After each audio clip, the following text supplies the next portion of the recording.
Welcome back to the Fantasy Hockey Podcast. It's time for Unsustainable Wednesdays and to make you mad or happy, depending on where a player ends up. And we've got a lot of names here that may or may not make you happy or sad. I've got Brent Burns somewhere.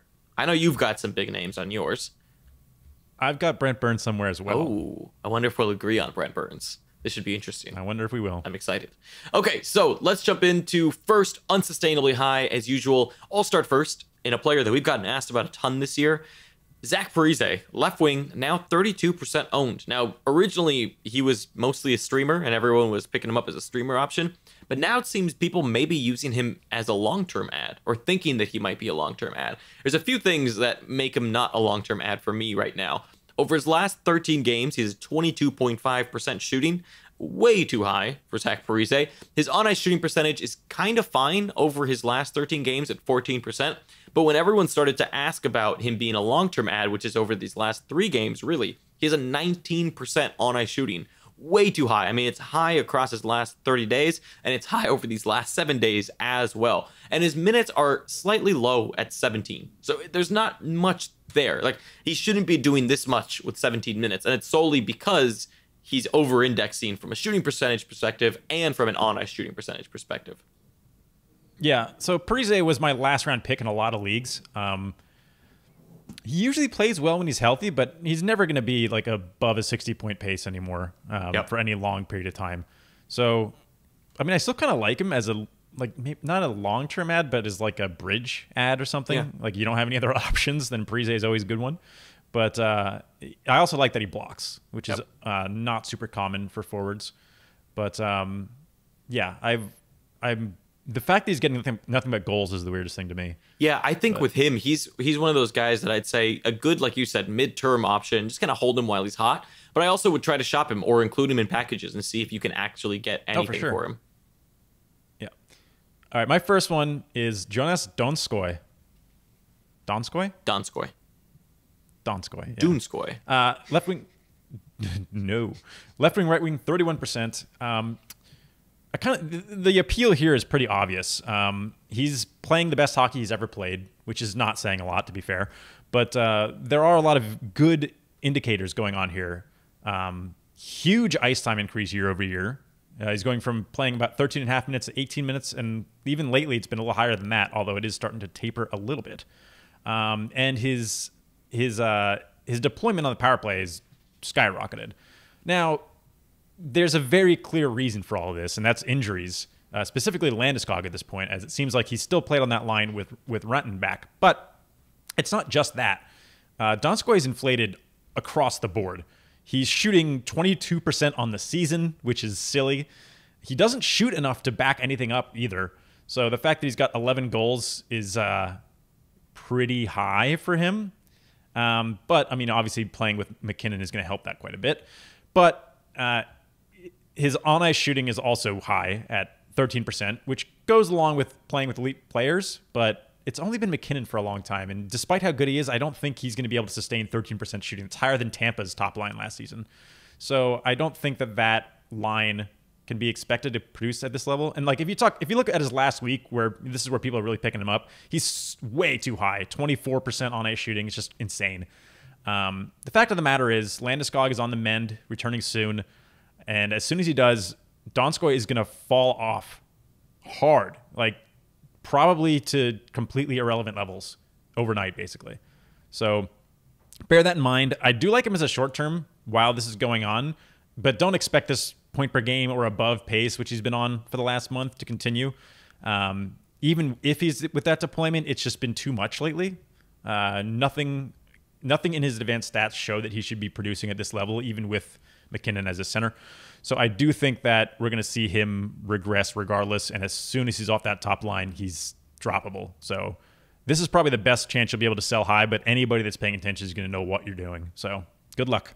Yep, exactly. People are going to sniff it out in a heartbeat, but it is worth trying. You might as well see. And again, guys like him too are good in package deals, right? Where it's like, okay, you toss him in as a filler and it's just added bonus, and someone says, okay, well, if I'm getting him too, then sure.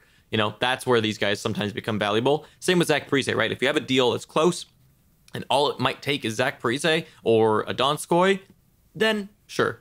My next one is Ivan Barbashev, center left wing, 6% own. He's picked up a ton as of late. 21% shooting over his last 14 games. He gets absolutely no power play time, and he has a high on-ice shooting percentage. So you take that all into account, and honestly, it's a very simple, unsustainably high. I get why people are picking him up. He's the hot hand at the moment, but it will not stay. Yeah, he's actually done this, I think, last season as well, where he went on this short tear, but nothing really to add there. Yep. My next one is the most added goalie, and that's Chris Drieger. Oh, boy. At 10% owned already after one game.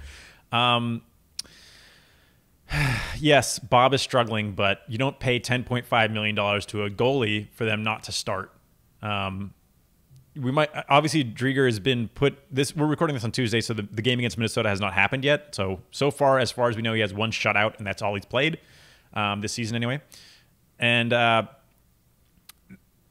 they're gonna let him play another game after a performance like that. That's obvious. Well, maybe not obvious, but it makes sense. Extend the leash a little bit, especially with Bob struggling. But this is not a long-term play in like any stretch of the imagination. If he stays hot, he might get a few games, but this reminds me of, well, last season with Korpisalo taking the net over from Bob himself, but also Halak and Rask stuff last season that we saw when Rask was struggling early.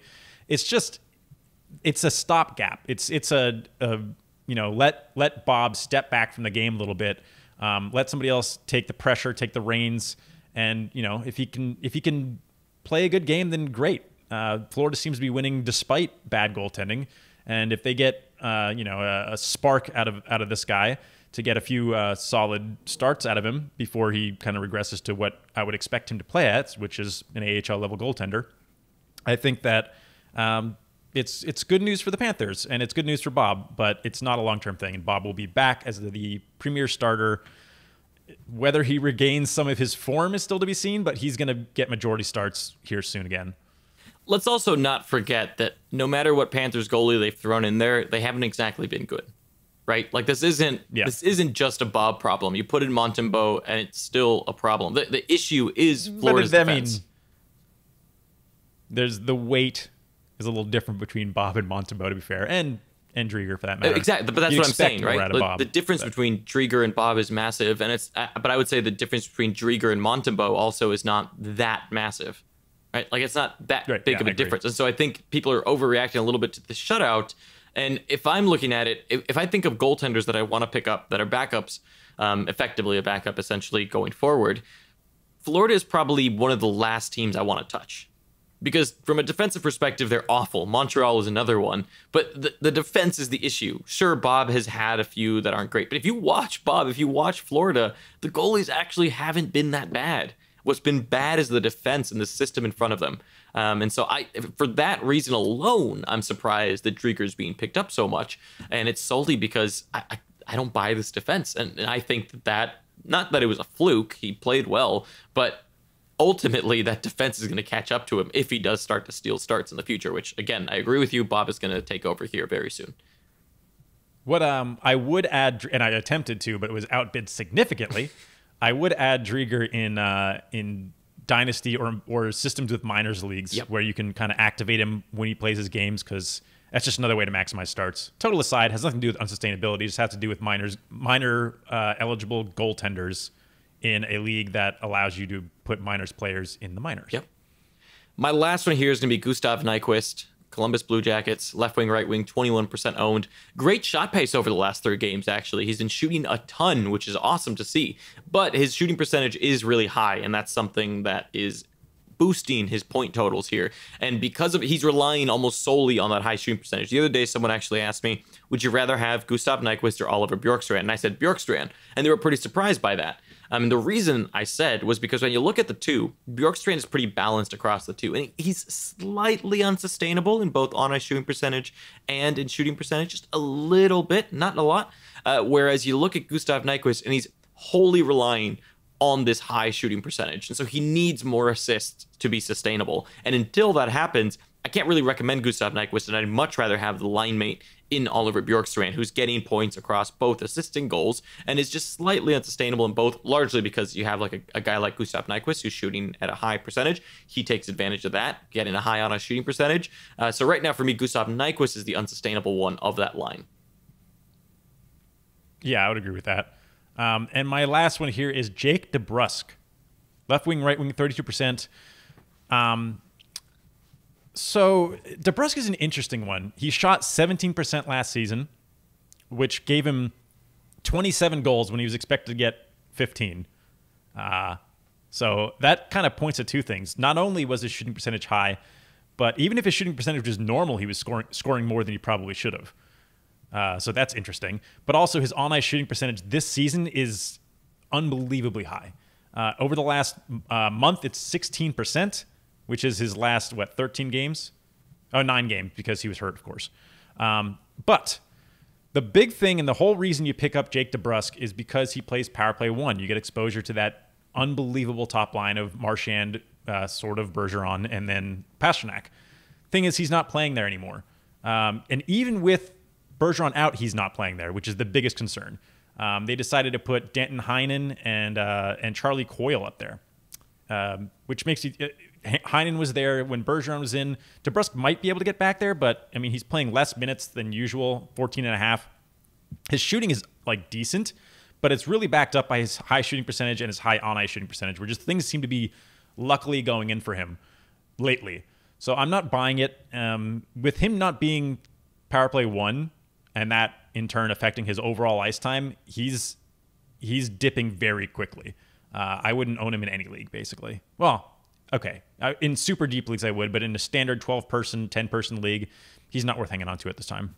Yeah, I'd agree with that. I looked at Jake DeBrusk solely for... I think he's a good streamer spot at times, especially when there's injuries in Boston. But other than that, there's not really much to be had there. Okay, let's move on. I think I would rather stream Charlie Coyle, honestly. Yeah. While he's top power play than DeBrusk. He's playing more minutes.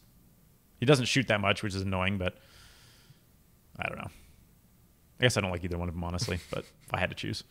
I think I like DeBrusk more than Coyle. Fine.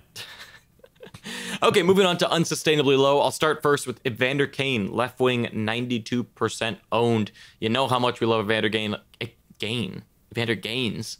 Bulking season. Evander Gaines. Look at that. That is a name for him.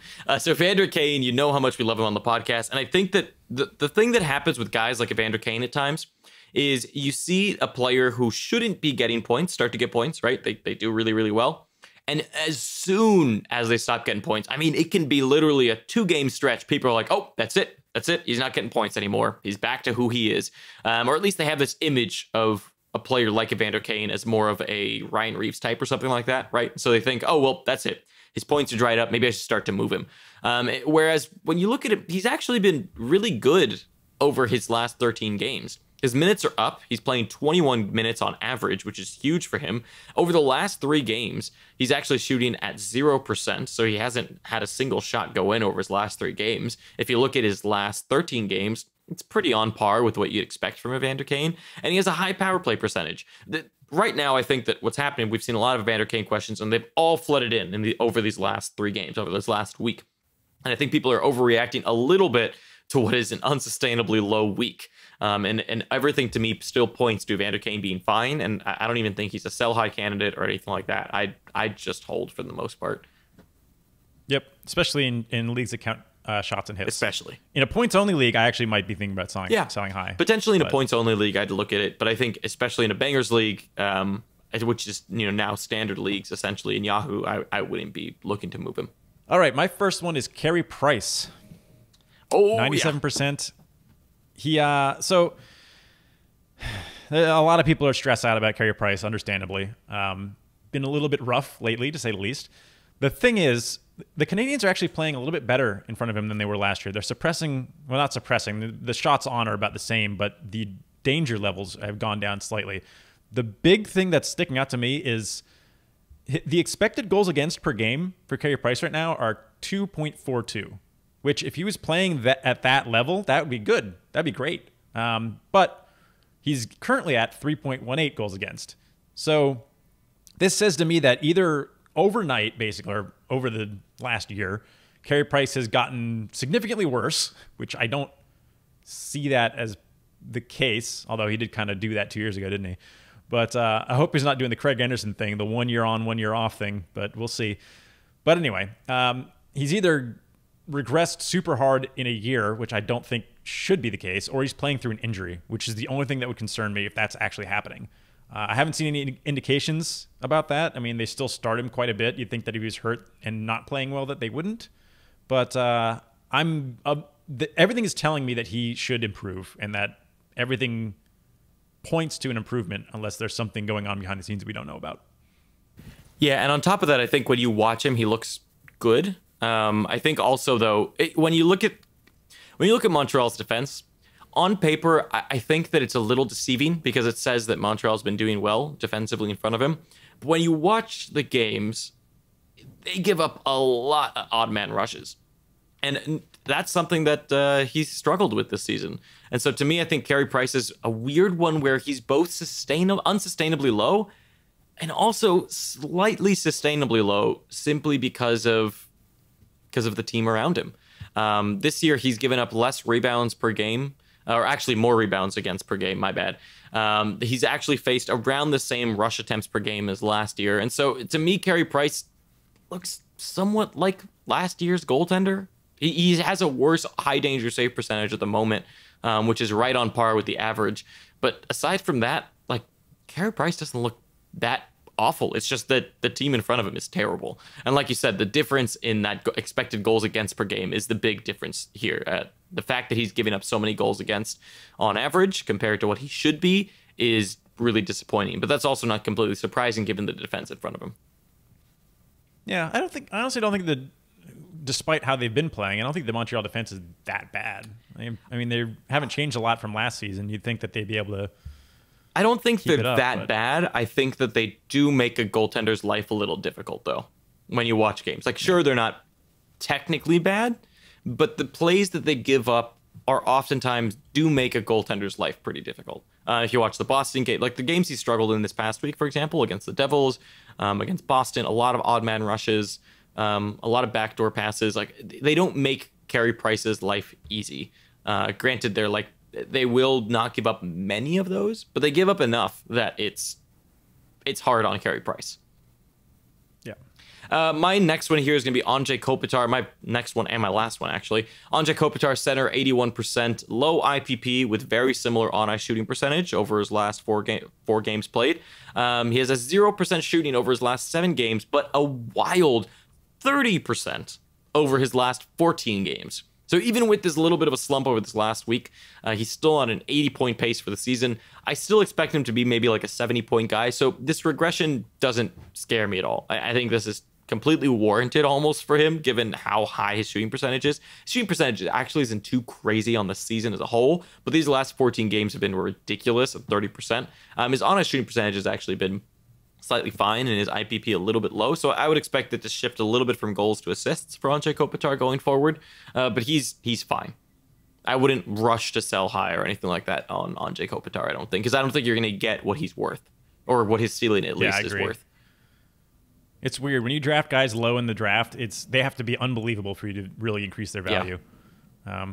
But all right, my next one is Matt Dumba, 79% defense. There are definite signs of concern here. I'll just start with them before I go into why I think he shouldn't be this bad. His shots are down. I hate that. His time on ice is about the same as last season, but his shots decreasing, there's nothing that sounds good about that happening. Then we also have the split power play, but honestly, going into the season, that should have been expected. Minnesota plays a split power play. They always have. Even last season, we saw 54% of ice time for Dumba, which is like, that can fluctuate. Anywhere between 45 and 55% is where you'd expect Dumba to play night after night. And if you look at his game history, he actually varies quite a bit more than that, between 33 and 73% or 77% or something like that. Basically, whichever one of those units is either lines up better or is more rested or whatever is the one they're going to put out there. So expect him to average around 50% of power play ice time, which is pretty much the same as last year. So I'm not concerned about that. The thing that I actually points to me that he should be getting more points is he has a very low on ice, well, not a very low, but a low on ice shooting percentage of 8.86, which isn't like that low, but you expect it to be roughly around 10%. That's where he was last season. And lately it's been getting worse. Over the last week where, we've seen plenty of goals from Minnesota, he just isn't out there for them. He's sitting at 2.63% on ice shooting percentage, which means people just aren't scoring at all when he's on the ice. They're shooting. People are shooting. They're just not going in. So that's super unlucky for it to be that low. But you couple that with the fact that on the season, his IPP, which I'll explain this every time I mention it, is the amount of goals that go in with him on the ice that he was a part of, whether he's a goal or assist, is 32%. For a typical good offensive defenseman, you expect to be about 50%. Last season for him, his was 49, so right in there. This season, 32? 32. That doesn't make any sense for him to be avoiding the points at such an elite level. So not only is his on-ice shooting percentage very low, his IPP is very low. So there aren't a lot of goals going in when he's on the ice, but when they are going in, he's managing to not be a part of them. That doesn't seem something sustainable for a guy like Dumba. So although I don't expect us to see that like 55, 60 point pace that we were seeing for the games that he played last season to continue, I still think 45 to 50 point pace rest of the season is pretty reasonable. And I do expect his shooting to come up a little bit. I would expect him to be at a 200 shot pace. This is like, I'm just kind of guessing at that. Shooting is usually fairly reliable from season to season. Then again, he only played 32 games last season, so how much can you really look into it? But I would expect that he'll shoot a little bit more than he is right now. Maybe not a ton, but a little bit. Yeah, I agree with that. I agree with everything you said. He's a weird case, though, because, well, not really. I mean, what I was going to say there is, because there's not that many good offensive defensemen this year, it seems, it's hard to let a guy like Dumba go. It's kind of like Theodore. Yeah. He's very similar to Theodore. Yeah. Except Theodore's finally turning around. That is true. I mean, he's getting some points now. And Pollock is another good example of that. Yep. I got one more Unsustainably low. And that's Steven Stamkos. Center left, he's 99% owned. You know what that means? He's been getting dropped. He dropped from 100% ownership this week. I think in the last day, actually. So people are super fed up with, I don't know why. Like I get that he hasn't gotten a ton of points since he came back, or right before he went out and came back. But the fact of the matter is he's playing more ice time than usual lately.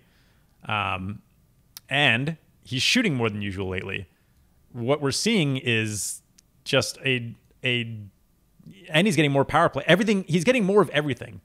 He's just managing to not be part of the production over the last handful of games. He's there. He's just kind of not getting lucky. So everything here, his ice time's good, his power play time's good, his shooting's good. He's fine. He's completely fine. He's going to go right back to being point per game or above. Don't worry about him. With a bunch of power play points too, probably. Yeah, a lot of people are freaking out about Tampa in general, sort of. Yeah. He's got 9 power play points in the season already in 21 games. He's going to be fine. Yeah. He's going to be fine. Yeah, people need to chill a little bit. Now, moving on to Sustainably High, I have a center as well here. So I'll start with the center on my Sustainably High. That's Bo Horvat.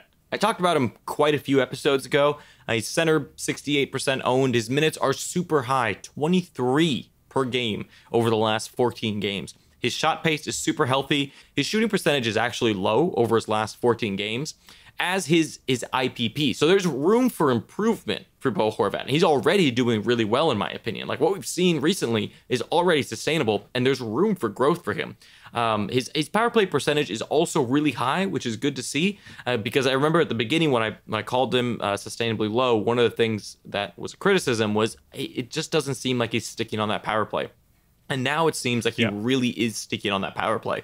So that's a really big thing for him now. And so to me, Bo Horvat is an absolute grab and someone who could be a big steal rest of season. Yep. All right. My first one, funny that I just talked about Dumba and mentioned this player, is Ryan Pollock.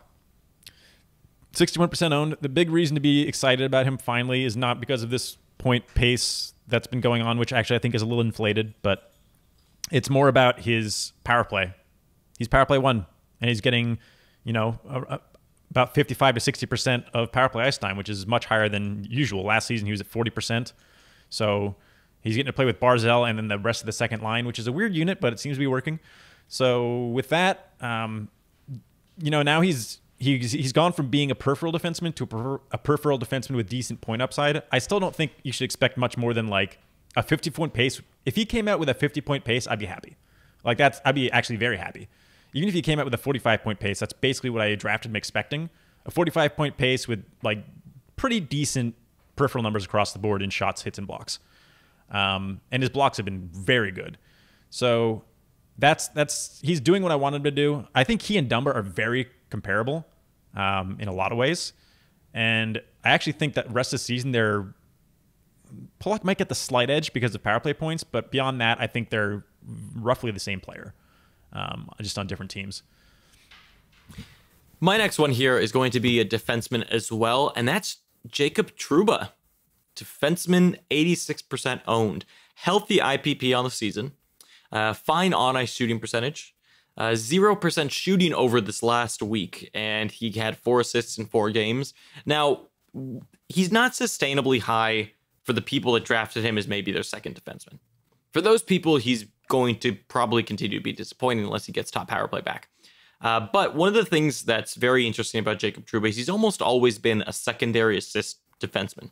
So he relies on people around him doing better.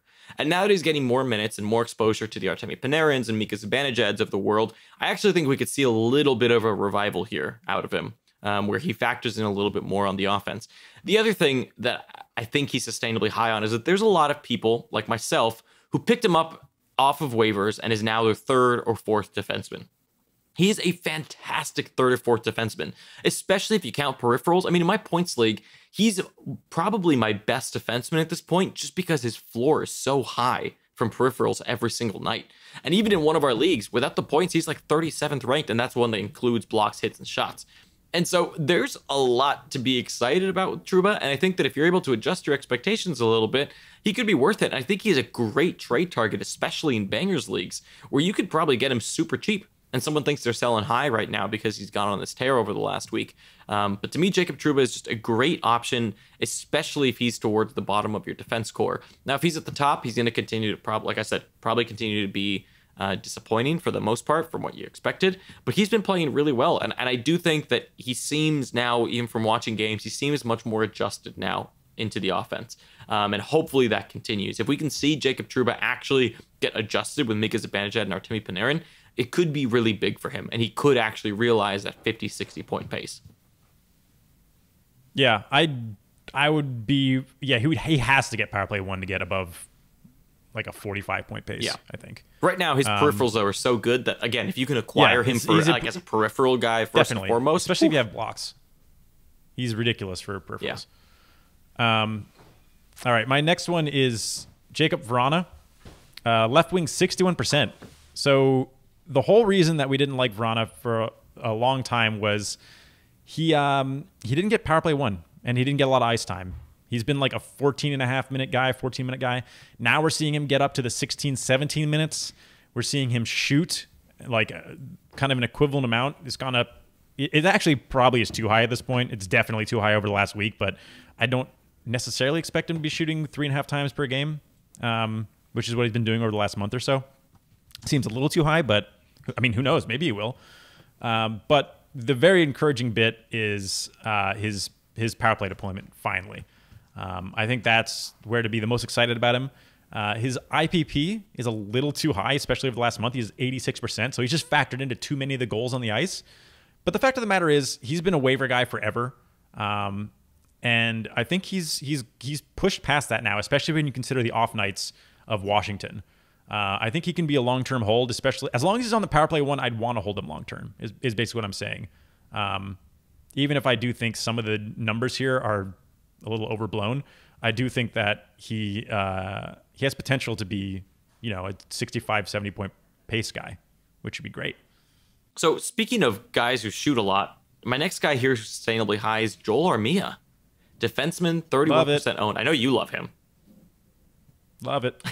He won me a week. Yeah. Hands down, by himself, won me a week with his last 2 games last week. Over these last 4 games played, He has averaged 6 shots a game. 513 shot pace. Yeah. Over the last 13 games, he's been on a 322 shot pace. Insane. The crazy thing is, he actually has a healthy shooting percentage. It's actually a little bit low over the last 13 games at around 8%. Should be higher than that. He's seen a big increase in power play percentage, high offensive zone starts, and his hits are up 43% on the season. Everything points to good news for Joel Armia. The problem is, and this is the one big thing, and somewhat similar to Jacob Vrana, where the numbers that he's putting up right now are largely volume numbers, which are very much tied to your deployment and your minutes. And they dictate everything of how well you do, especially when your shooting percentage is a little low. Right now, he's okay because he's shooting so much. And so even though his shooting percentage is a little low, his shots are so high that you don't really notice it. But if those shots come down and his shooting percentage stays low, then you'll really feel the hurt. And so with Joel Armia, while he's sustainably high right now, he is tied very much to those minutes. And if those minutes eventually come down a lot, which I don't think they will at the moment, but if they do, that's when you'll start to notice a decrease in Joel Armia's value. Yeah. A lot of people were worried when he got demoted, I guess you'd call it, to the third line, but it seems like his minutes have stayed up. And I think if anything, it might be a positive influence on Kotkaniemi, who is probably the most offensively gifted center they have. I think that's hasn't really been able to show it yet, but I don't think it's a stretch to say he's more offensive than Danault. I mean, he is. Yep. Danault is not.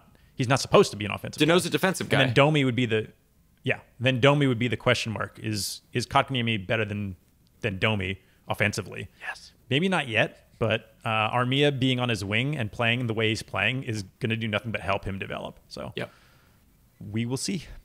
All right, my last one is the tandem of Semyon Varlamov and Thomas Greiss.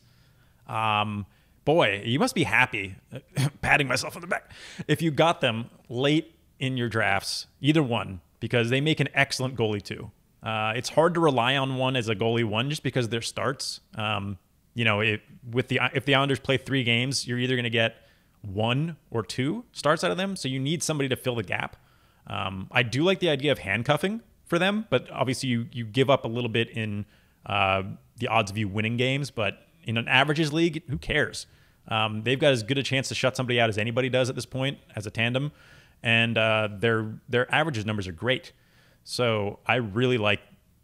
I wish I had actually taken the opportunity to handcuff them in a few leagues, but I do like. I mean, I have Varlamov as my secondary to a lot of leagues. I think I have him in 3 or 4 leagues this season as my secondary to whoever, Price, Vasilevsky, and I think Riddick. I think I have Varlamov and Riddick in 1 league. So that was one where I really punted goalies and still managed to come away with something. But we're looking at 2 seasons of Mitch Korn and Barry Trotz just dominating the goaltender game. We've seen 3 different goaltenders come out with like elite numbers. I mean, it might be early in the season to call it that, but I mean, we are 2 months in. We're a decent chunk of the way, and they've both performed very well. This is just kind of this is the same thing that happened last season. So even with that stretch of Varlamov giving up 4 goals like 3 games straight, he still has sparkling numbers. So I think it is just a testament to the Islander system right now, and the fact that I think their goaltenders are one of the best to be relied on long term. You just have to deal with the fact they only start half the games. Yeah, bodes well for Ilya Sorokin when he comes over. Yes. Now, here's a question. Do you like Arizona's tandem more or the Islanders' tandem more? I would, if all 4 were available, I would take Kemper and either one of the Islander goalies. Interesting. Because Kemper, I think, is still going to get majority starts on Renta. Right. Not by a huge amount, but I think you will see true 50-50 between Greiss and Varlamov, and I think you'll see, 60-40 Kemper to Ranta. Maybe even more depending on Ranta's constant injury struggles. That was an A+ hockey coach avoiding the question answer. Well done. Very proud of you. You've learned a lot. Thank you. So you just did your last one on Sustainably High, which means that we are in agreement, unfortunately, on where Brent Burns ends up. Yep. So let's move into Sustainably Low and start with none other than Brent Burns, defenseman 100% owned. His power play percentage is down this year. His shots are down 27%, which were his bread and butter before. Point space is down 26%. Power play percentage, like I was saying, is down. It's actually down 13%. And the thing that's a little bit disappointing is that everything else is fine. His shooting percentage is in line. His on-ice shooting percentage is in line. His IPP is actually higher than it was last year. And yet, he's not where you'd want him to be. He's on like a 62-point pace at the moment. And unless those shots come up, unless that power play percentage comes up, I just don't see Brent Burns getting back to being who he was in these past few years. Yeah. We may be seeing a regression begin because, like you've said before, when you start to see volume stuff like shots, hits, and that like start to go down, those are the clear signs of regression beginning. And I'm not going to say that it is, but we could be seeing signs of a potential beginning to the regression of Brent Burns. Yeah, the shots are the biggest problem to me. The power play is not great, but he's still getting 60% of the time or so. It's not even 12% sounds like a scary amount, but it's not that bad. He's still looking at 9 power play points. It's not fantastic, but he's not super far off his power play point pace from last season. So I'm less worried about that. I'm more worried about those shots. Yeah, I'm very worried about those shots. And the problem is, you look at his season to date, he's at 220 pace. And then you look at last 30 days, 214, last 7 days, 164. It's not trending the right direction. It's trending down every bit that you slice it down. Yeah, so Brent Burns, like you said, the shooting is what's the most concerning.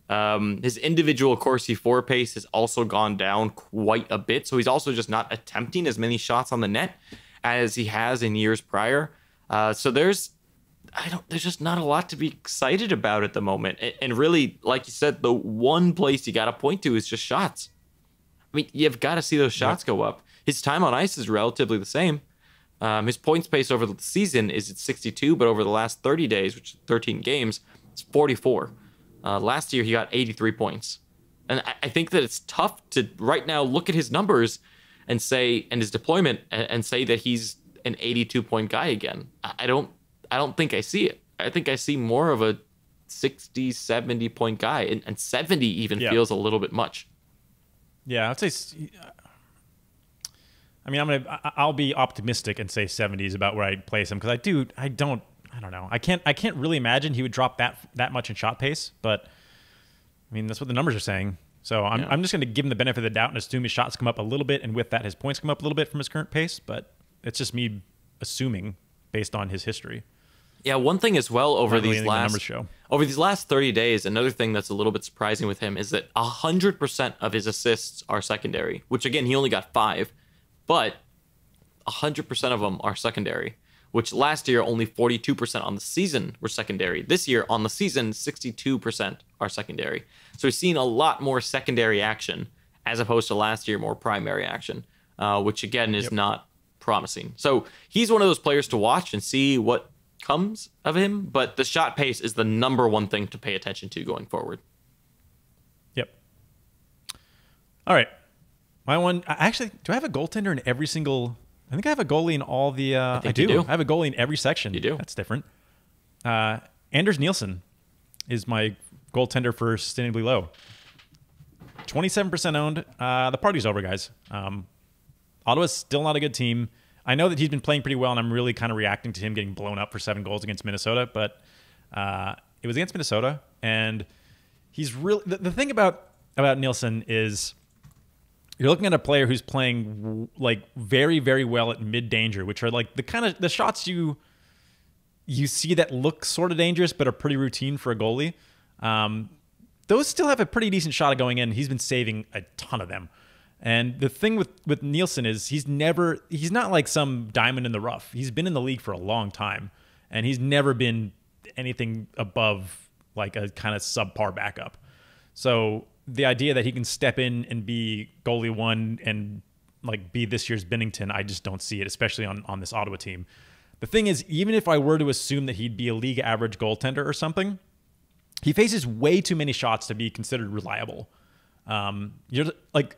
Let's say he's a league average goaltender. What you're going to get is a .905 save percentage out of him, and like because of all the shots he takes, it's going to be like above a 3 goal against average, and then no wins. So the upside is just not there.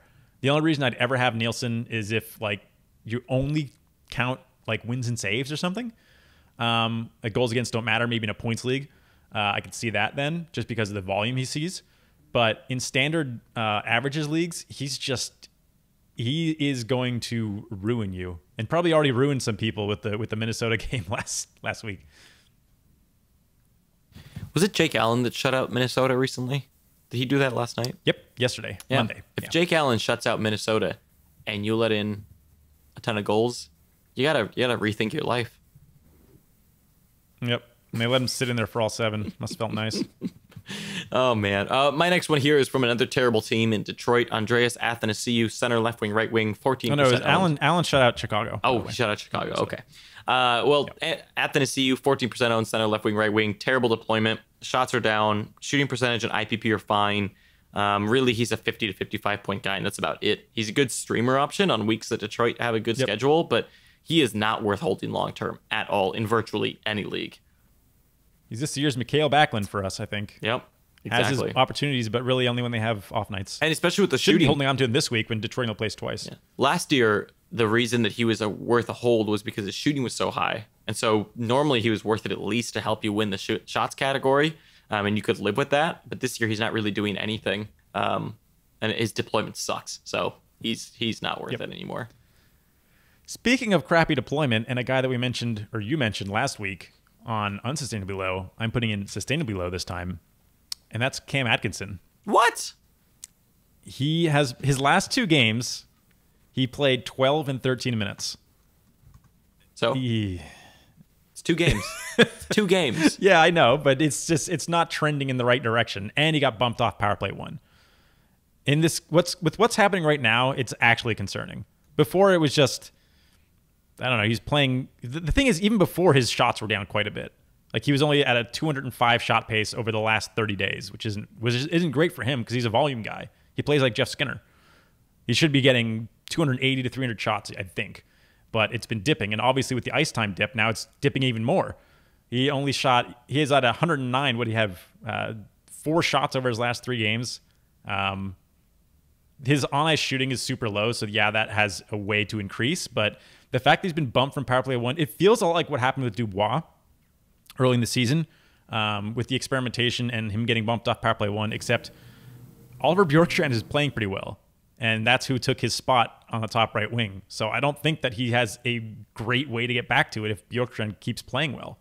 Why? I mean, Bjorkstrand essentially is playing a similar style to Atkinson, except more successfully right now. Volume shots and doing things. So yes, I'm not saying drop him immediately, but if this keeps up, I mean, I would be worried about him because I didn't see him as a 70-point player this season anyway.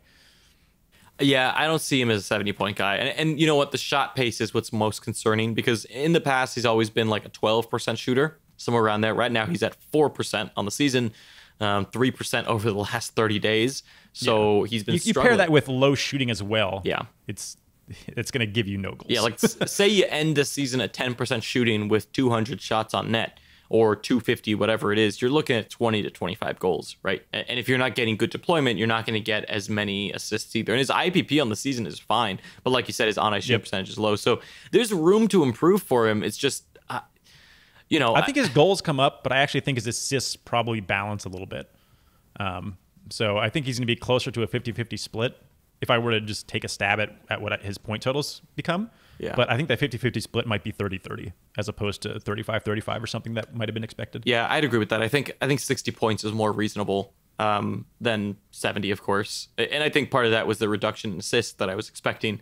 Yeah, I think 55 to 60 is probably what you're looking at with Cam Atkinson, which sucks because last week, before the deployment change, I could kind of look at it and say, okay, well, you know what? He's doing fine right now, still on the season shot pace of 265. But the problem is just like you said over these last 30 days, and especially this big deployment change. And if Bjorkstrand continues to play, I mean, it feels like we've been waiting years for Bjorkstrand to finally kind of get that top line deployment. And so I'm curious to see if he runs with it, because if he does, I agree with you that I think it's Bjorkstrand's to own now. So I don't know. We'll see. It's disappointing to say the least because I own him in one league, but I'm going to hold for a little bit longer, but I don't think I'm going to give him that long of a leash. Yep. Mostly because in a points league, the goals are worth way more, and he's a goal scorer first and foremost. But it is getting to a point where I don't think he may be worth it. Okay, moving on to my last one here. I know he's injured, but I think it's worth talking about him. That's Patrick Hornquist, right wing, 52% owned.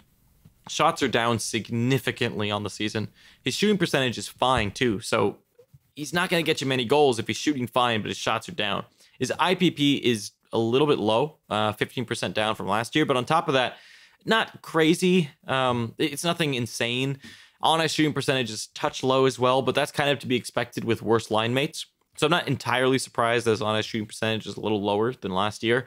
Hits and blocks are up a lot, if that matters. So to me, I think you need to pivot who you think of Patrick Hornquist as, and instead of a power play specialist guy who's going to get you a decent amount of points and good peripherals, I think he's a peripheral guy first and foremost now who features on a power play.